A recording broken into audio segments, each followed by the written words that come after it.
Hey folks, it's Frithgar here, how you doing? The plough is missing little strips here and there.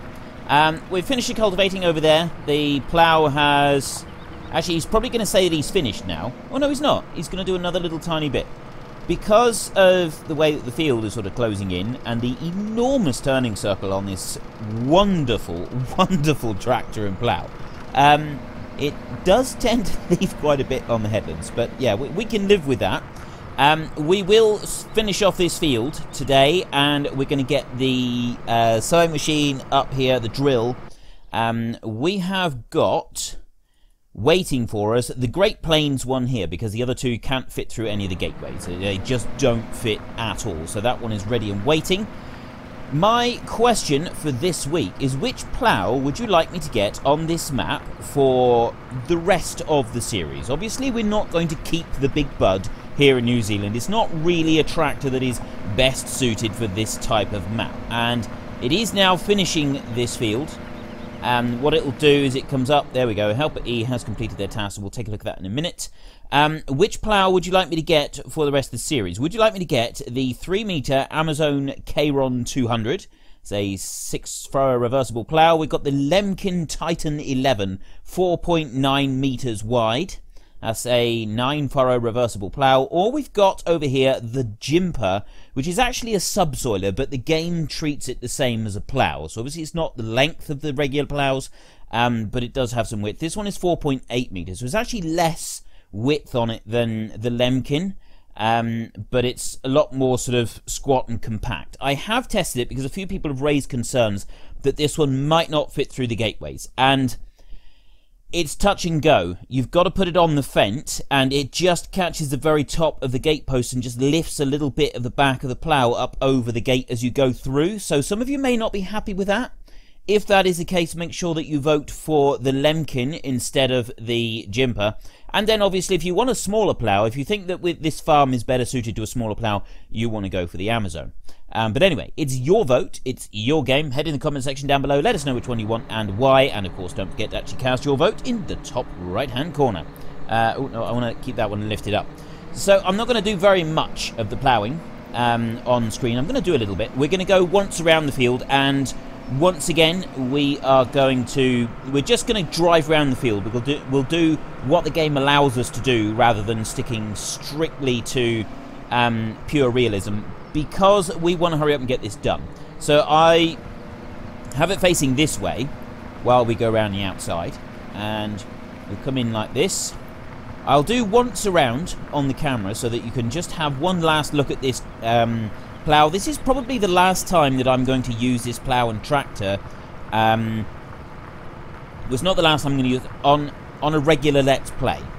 At least for a long time. It's going to be quite some time before we're on a map that we could use this plough and tractor on again. I know that we haven't got the dual or the triple wheels going on it, but because we can't modify leased equipment, we couldn't really do that. The plough does drift down the hill a little bit, which is a bit disconcerting at times.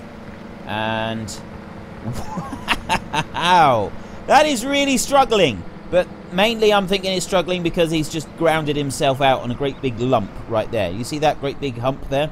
If we try driving up the hill a little bit, like that, 1,100 horsepower, and it's genuinely struggling to get round that.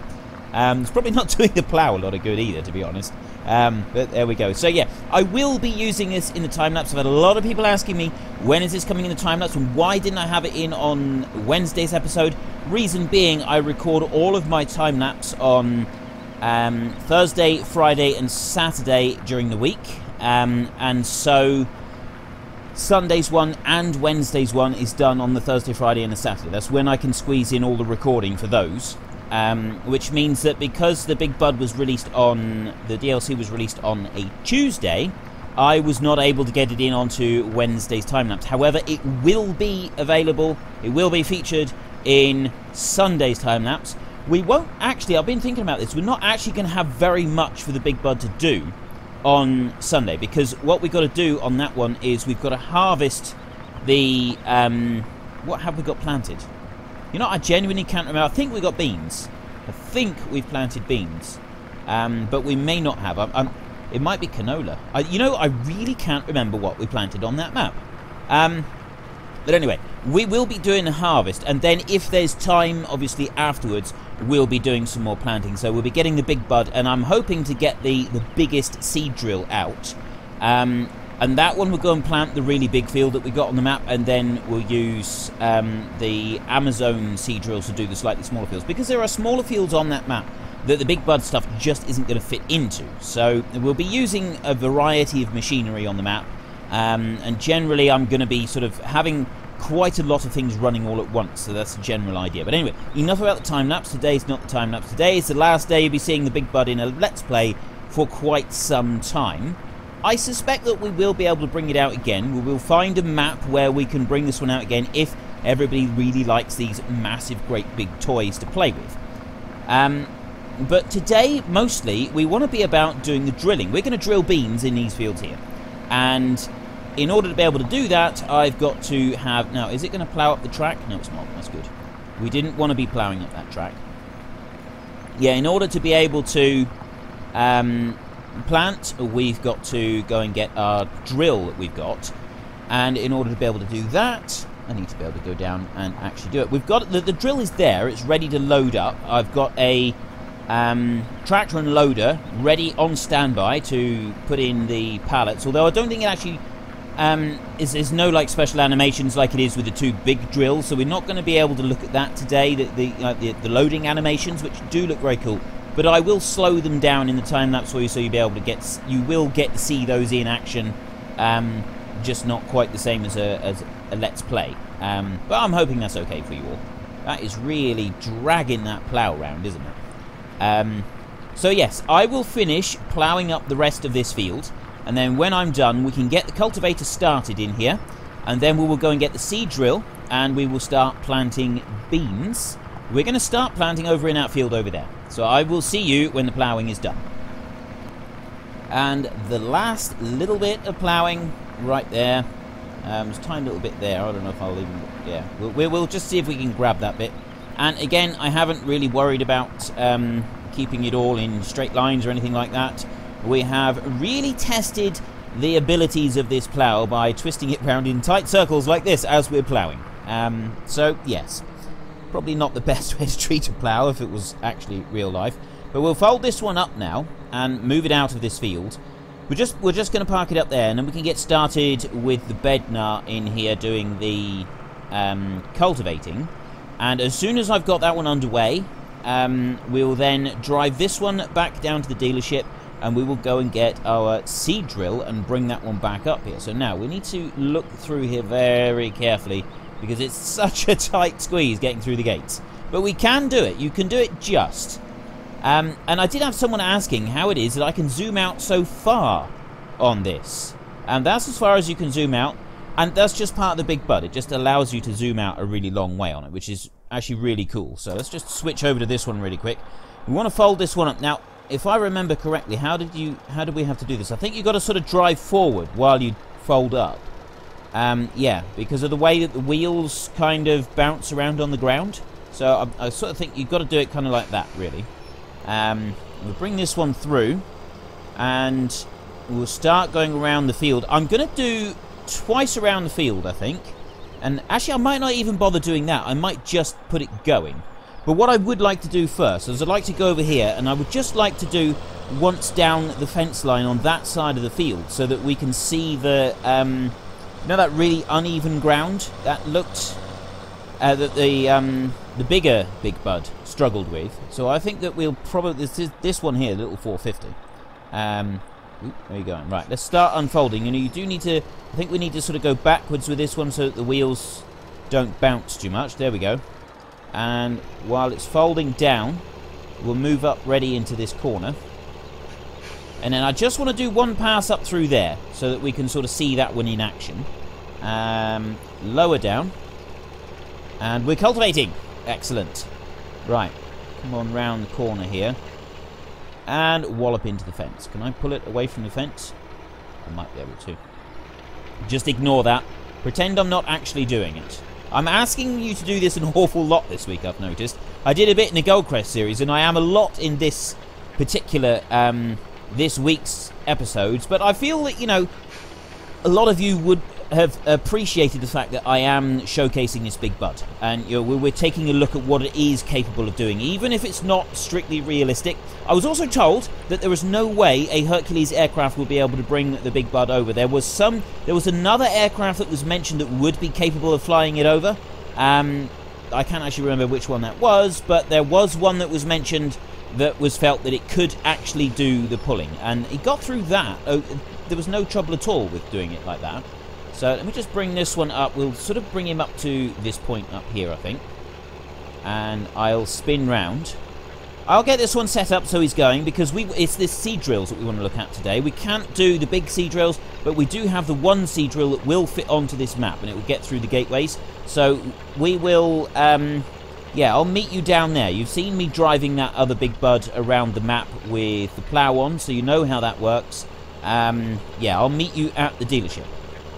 I'm just coming into the dealership. I've put the hazards on because I felt, you know, just the one flashing beacon with a giant this size might not be enough. And he said he got indicators on the front, this one. He doesn't even have indicators on the back. That shows you just how ancient this machine is. And I've been told several times in comment sections that this one was made in 1977. A lot of people are saying 77. Stop. Why are you drifting around? There we go. Excuse me. Okay, so we'll return this one in a second. We've got to come over here to do the returning. I wish...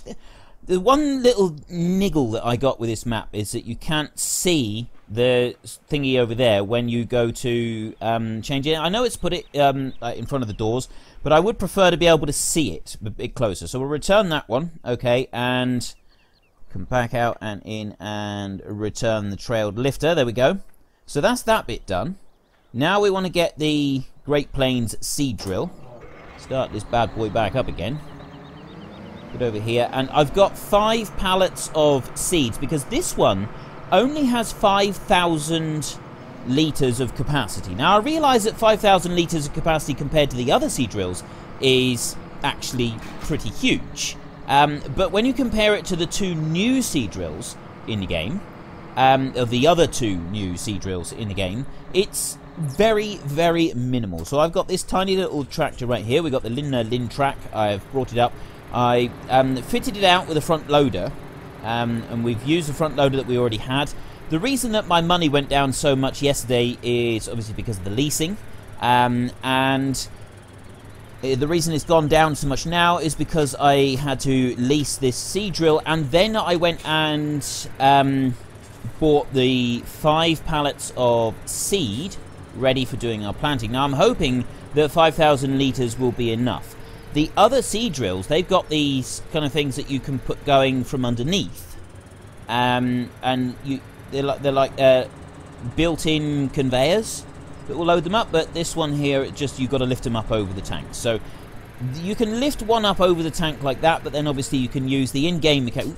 I want to go too mad with that. There we go. You can use the in-game mechanics, and you can just pull up alongside a pallet of seeds, and it'll load automatically. So we were going to plant beans up here. Reason being is I felt that beans would be easier to harvest. It'd be quicker altogether to do beans. So you just pull up alongside the seed like that, and you press R, and it loads it in for you. So you know it's much the same as using a shovel and a bucket or something like that. So I feel that we are we're sticking fairly close to realism by doing it like this. For some reason my tractor is drifting around a little bit today. Not quite sure why. We'll load that up, and if you have a look, that tank there is full, but the lid on this side doesn't seem to open.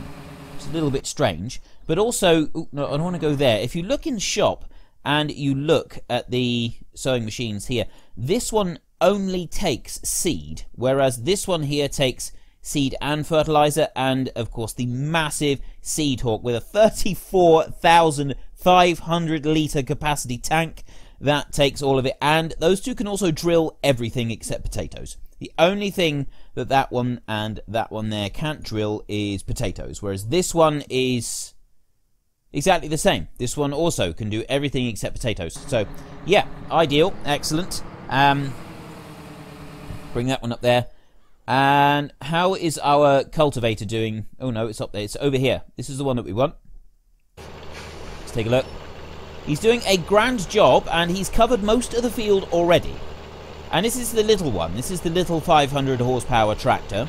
Doing absolutely grand. That is brilliant. So we'll let that one carry on. We've now got our seed drill full. Close the cover. There we go.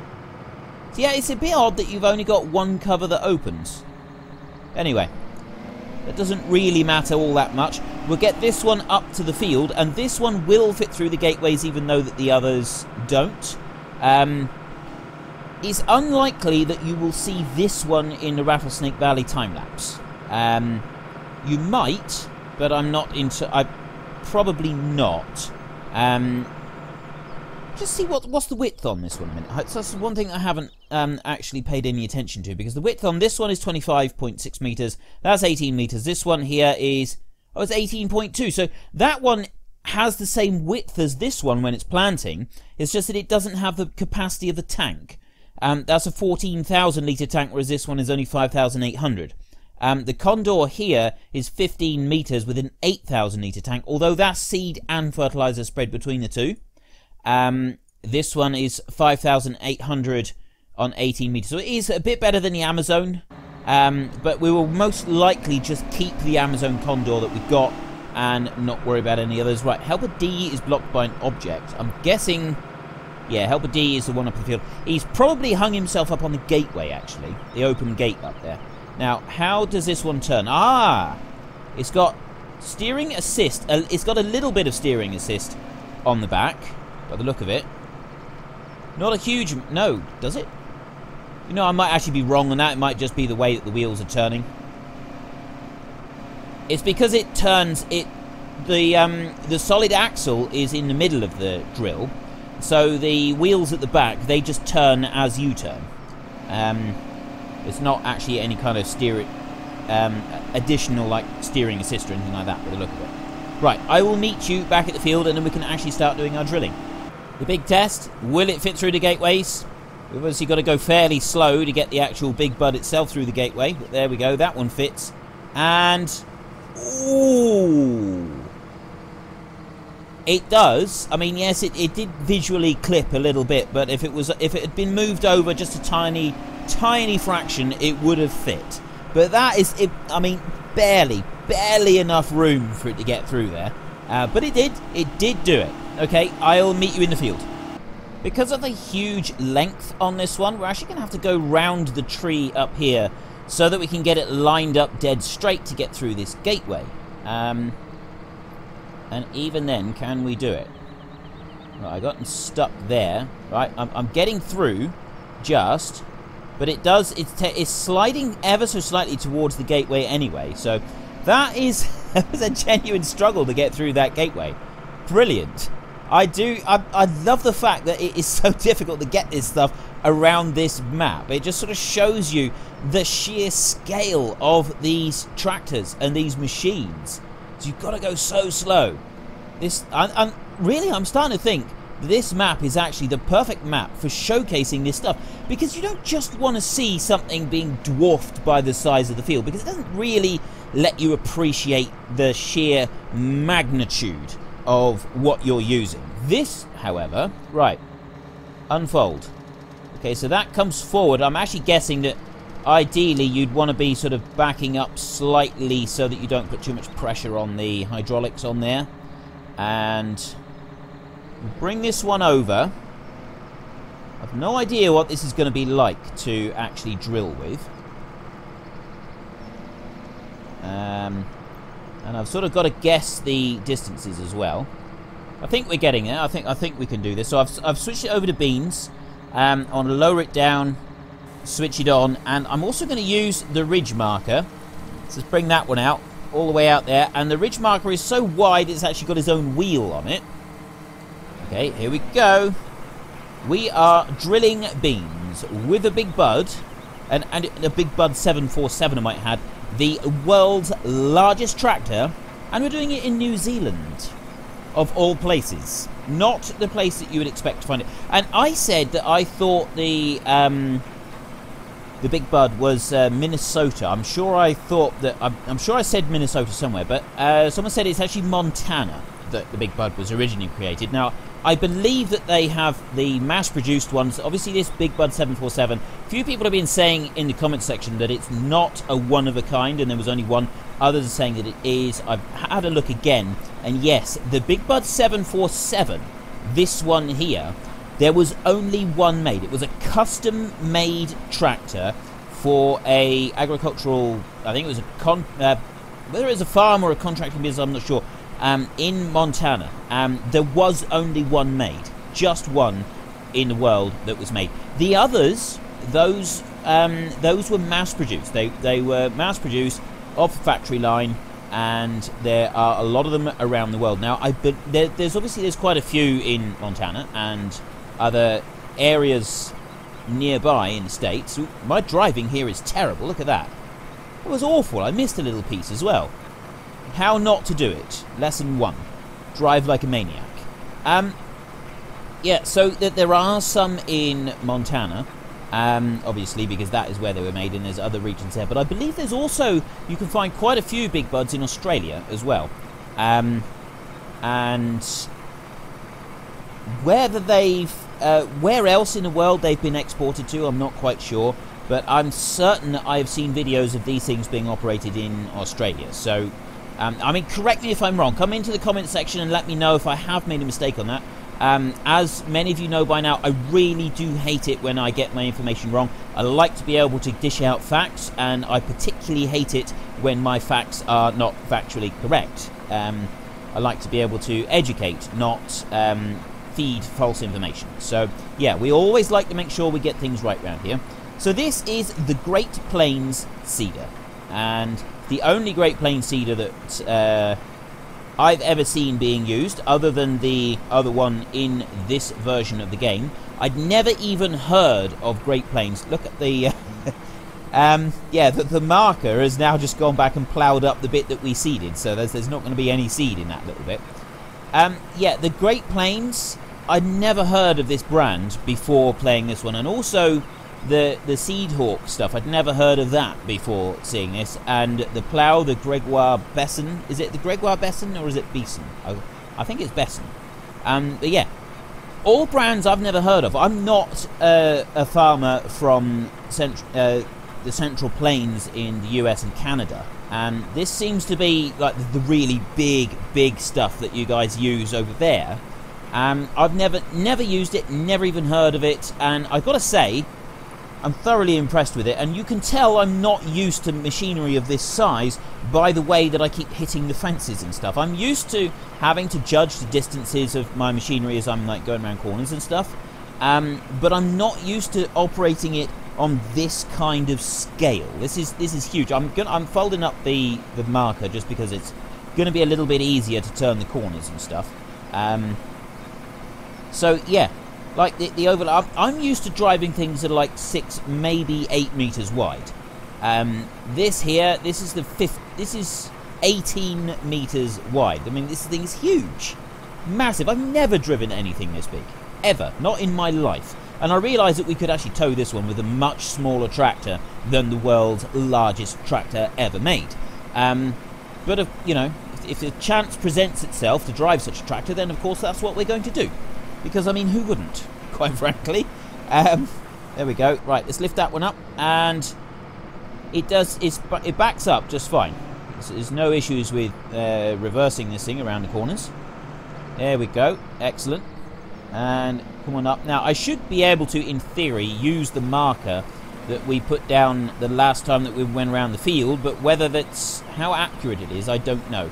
Because obviously you've got to account a little bit for the way that the machine just slightly drifts down the hill, and it does seem to do that in this game, I have noticed. Right, I want to kind of go straight across here to straighten this bit up. But once we've done once more around, I'll be able to just sort of leave it going by itself. All I really need to do is the other headland, but we do need to do a bit around those trees in the middle as well. We can't forget about the trees in the middle. We have sort of cut another headland around those. I'm wondering if you would like me to finish off doing some of the seed drilling. I'll maybe finish this field, and then we could like finish the final field in next week's first episode. What do you think of that? Head in the comment section and let me know about that one. Or would you rather it was just this week that we showcase a big bud? I wrap it up this week and I get the rest of the drilling finished and out the way, so that we go back to our regular farming next week. I will probably get rid of the last of the straw that is on the ground in field 2 before next week, because we've seen a load of baling already. We've got bales that we need to shift, and then that way we can sort of get on with some of the rest of the stuff that we want to do. Right, I'm just going to spin around here. I realise, of course, there is no way you would turn a drill this sharp whilst you're actually using it. There's just no way you would do that. It would utterly destroy those coulters. You see the coulters on the back there, they were pretty much drifting sideways then, and those things, they cannot take that kind of abuse. There is no way that those coulters would be able to stand that kind of treatment. I know this for a fact because I have done drilling. I haven't done it on this kind of scale, but not this size of machine, but I have used a reasonable sized drill. So I'm sort of aware of how the things work, and yeah, you can't turn these kinds of angles when you're actually doing it in real life. It's just, yeah, no. Okay, just don't even contemplate such sacrilegious behaviour when looking after your machines. Now then, if we come up here, I'll just finish this tiny little bit here, and then we can lift it out of the ground, and close enough, there we go. Right, now we'll go whizzing back up to the other end. Of course, I say whizzing, you can't really whiz very fast with this tractor. It's not the speediest machine on the road, is it? Let's be honest. There are faster things. There are faster machines out there. You know, like rollers and yeah, and pretty much every machine that has got wheels is faster than this thing, but it does make up for it with the sheer enormous power that it is packing in its engine. So there we go. There is the big bud busy pulling the Great Plains. What is this drill that we're using? I want to go to there. The Great Plains YP2425A. It's not a very memorable name. That one there is called the Terminator. Okay?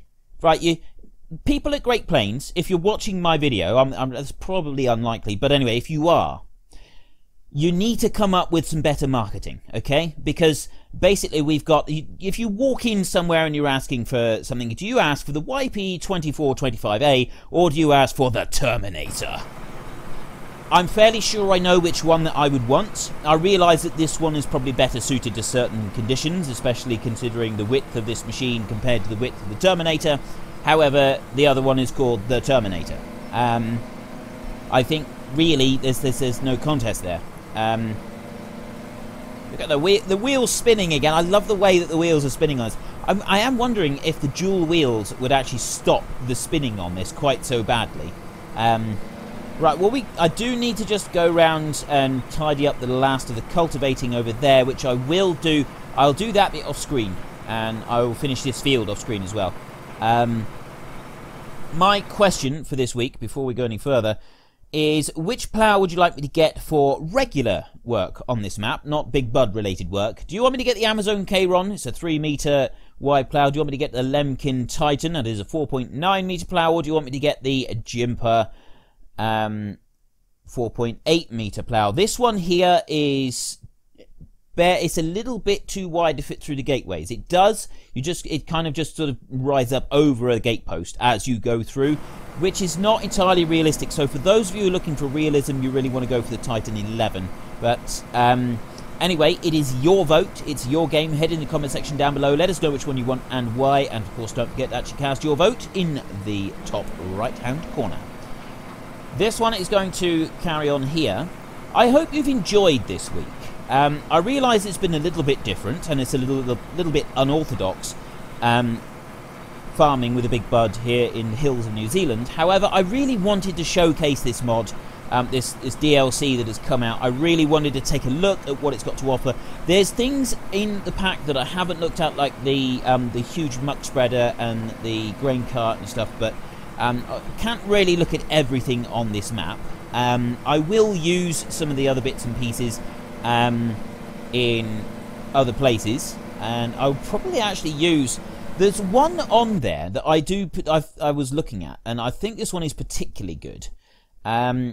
This one here, the Cultiplow Platinum, it's a subsoil, it prepares fields for the next sowing, can be used instead of a plough, but it actually leaves a cultivated texture. So you can plough and cultivate in a single pass with this one, which means that we wouldn't need to plough and then go over and cultivate, because I've explained a few times why you cultivate after ploughing instead of just putting the direct drill straight over the ploughed ground. So that one I might use elsewhere. That one could be quite good. I mean, it's quite big at 8 meters, so it does need a powerful engine. Which does it need? It requires 420 horsepower. So yeah, like I said, it does need a powerful engine, but it could be quite interesting using it.